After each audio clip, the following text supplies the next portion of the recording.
the ceasefire that isn't one. My dear people, we are currently experiencing the great art of the political magic trick, and the trick is so cheap that one should almost charge admission so that the embarrassment at least pays off financially. Donald Trump stands on stage. In the background, the region is burning. Oil prices are climbing like a mountaineer on adrenaline, and while everyone is staring at the fire alarm, the man calmly turns on the legal smoke machine. The deadline for his special powers is expiring. Congress would have to talk, vote, take responsibility. Exactly what they prefer to lock in the basement in Washington. And what happens? One day before the deadline, the official success message arrives. War ended. Curtain up, applause from the government loudspeaker, and all critical questions should please be handed in at the exit. Ended because no shots are being fired right now. Ended because there is a ceasefire. Ended even though the blockade continues, even though the front lines haven't disappeared, even though there's no peace, no reliable agreement, no real de-escalation. Just a pause with a sharp edge. This isn't peace, it's a frozen dispute with an ongoing bill. Anyone who argues like that also declares bankruptcy, a period of prosperity, as long as creditors are only temporarily not calling. That's exactly the point. Silence is being sold as a solution so that no one notices that the powder keg has only received a thin lid. And why does this magic show come exactly now? Because the economic pressure can no longer be talked away. The oil price is marching upwards. The markets are getting nervous. Traders aren't letting themselves be lulled into complacency with weekend slogans this time. And suddenly, the White House needs a narrative that sounds like control. So, a risky situation is carved into a supposed success story, always the same dramaturgy. Just before the stock market closes, a calming sentence is spoken into the cameras so that the headline looks friendly, while behind the scenes the next escalation package is being put together.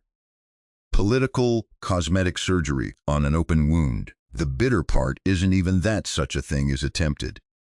The bitter part is how reliably this mechanism works. A grand term here, a patriotic phrase there, an official spokesperson who, with a serious face, explains why black is considered white today. And just like that, the public is supposed to forget what they clearly saw yesterday. War remains war, even if it's currently on pause, and a blockade remains an act of war, even if the press office prefers to label it a security measure. And anyone who claims that the legal deadline was elegantly circumvented is essentially admitting that it was never about peace, but about political freedom of movement without annoying control. That's exactly why this step seems like a calculated move with a short-term goal. Buy time. Take Congress out of the firing line, dilute responsibility, and simultaneously keep the option open for the next strike. Outward calm, inward readiness. Outward end, inward extension. This is not a strategy for stability. This is headline management. And when headlines replace strategy, then security becomes a byproduct of coincidence. And this is where it gets dangerous, because this staging virtually invites the opposing side to act tougher in turn. When one side throws legal smoke grenades, the other side rarely responds with flowers. It responds with a threatening backdrop, with a demonstration of power, with a message meant to be unmistakable. This is exactly what we're seeing now, because while Washington stretches the term end of war until it breaks, a new tone is emerging in Tehran, one that doesn't sound like cautious diplomacy, but like maximum deterrence. And we shouldn't delude ourselves. This chain of deception, counter-threat, and economic stress is not an operational accident. It is the pattern. First, a situation is rhetorically calmed, then politically intensified, then militarily re-justified. The audience is only supposed to realize how serious it is once the next step has already been decided. That's precisely why this supposed end of the war must be called what it is: a tactical statement. So, if you want to know why the situation isn't getting calmer, even though there's constant talk of calm, here's the answer. Because words are used as stealth cloaks. Because a ceasefire is abused to circumvent democratic control. Because economic pressure devours political honesty. And because each side believes it can gain the upper hand with an even tougher signal. This is not a path to de-escalation. This is a race on a road without guardrails. And then comes this speech by the new Iranian leader, and suddenly it's clear that the next round will not be fought with soft tones.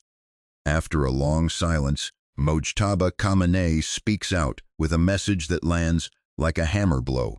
The country is strong, the people are ready, missile power is in place, and nuclear power will also be used for defense. Anyone who chooses such formulations is not sending a diplomatic greeting, but a calculated shockwave. The sentence is constructed so that everyone understands it. With that, the entire situation shifts. Until now, the official stance was to deny that an atomic bomb was even under discussion. Now the term nuclear power is used as part of defense. Whether bluff or capability, the effect is the same: maximum uncertainty. And uncertainty in such conflicts is the most dangerous fuel, because each side assumes the worst-case scenario and thinks harder preventively. That's how crises tip from tense to explosive. For Trump, this is both a risk and a gift. A risk because a nuclear undertone makes every miscalculation expensive. A gift because he now receives a new argument on a silver platter. Look, the threat is open. Now we must act, now or never. This is the political gold standard of every escalation, the moment when an option is suddenly turned into a supposed duty. Whoever had to explain yesterday why the war was over can explain tomorrow why a new attack is unavoidable. The same conflict, new packaging. And that's precisely why the speech was not only addressed to Tehran or Washington, but to everyone sitting between the two sides, hoping that the wave will subside. The message is, there's no going back to the old state, at least not without a price. This becomes particularly clear with the claim to the Strait of Hormuz. When there is talk of permanent control there, it's not about symbolism, but about the nerve of the world economy. Whoever politicizes this waterway is laying a hand on the global pulse of energy and trade. In addition, there's the second explosive point of the speech, the reference to fighters inside and outside the country. This is not a random sentence, it's strategic ambiguity. It leaves open where, when, and how pressure could be built. Exactly. This openness is intended to make opponents nervous, put security apparatuses on permanent alert, and create the impression that the conflict can no longer be cleanly geographically contained. One fights not only on one front, but in the mind of every government that suddenly sees shadows everywhere. The phrasing about Americans' place on the seabed is also not a poetic lapse, but a clear maritime threat. This directly draws warships and carriers into the narrative. Thus, regional tension becomes a confrontation with global symbolic power, because as soon as large fleets become targets in speeches, the crisis moves from the periphery to the center of international attention. Every incident, then, has the potential to be read as a starting signal for a chain reaction. What further fuels the situation is the personal dimension that this new leader brings. The impression of a man who lost family in the war creates an image of a desire for retribution instead of a search for compromise. Whether this image is completely accurate or politically amplified almost doesn't matter. What's crucial is that it works. In times of crisis, not only facts but narratives about determination, pain, and honor often decide. And it is precisely on this emotional field that the game is now being played on both sides with maximum stakes. Anyone still waiting for the great, calming speech of reason will likely wait a long time. The language is already calibrated for confrontation. The markets are nervous, the military signals are charged, and the trust between the actors is thinner than paper. In such a situation, small errors, misinterpretations, an overheated chain of command, and suddenly deterrence has turned into an open catastrophe. That's precisely why the current situation is not stable, but unstable, despite the ceasefire, despite official declarations of an end, despite all calming phrases. We should therefore not look at the show, but at the mechanics behind it. One side declares the war over to get rid of political shackles. The other side threatens with maximum power to increase the price of an attack. Meanwhile, economic pressure is rising, and every piece of news becomes part of a psychological exchange. That is the core of this situation.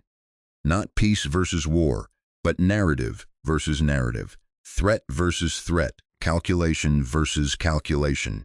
Brief interruption, you'll soon see news again showing how unstable everything has become. Banks, energy, politics.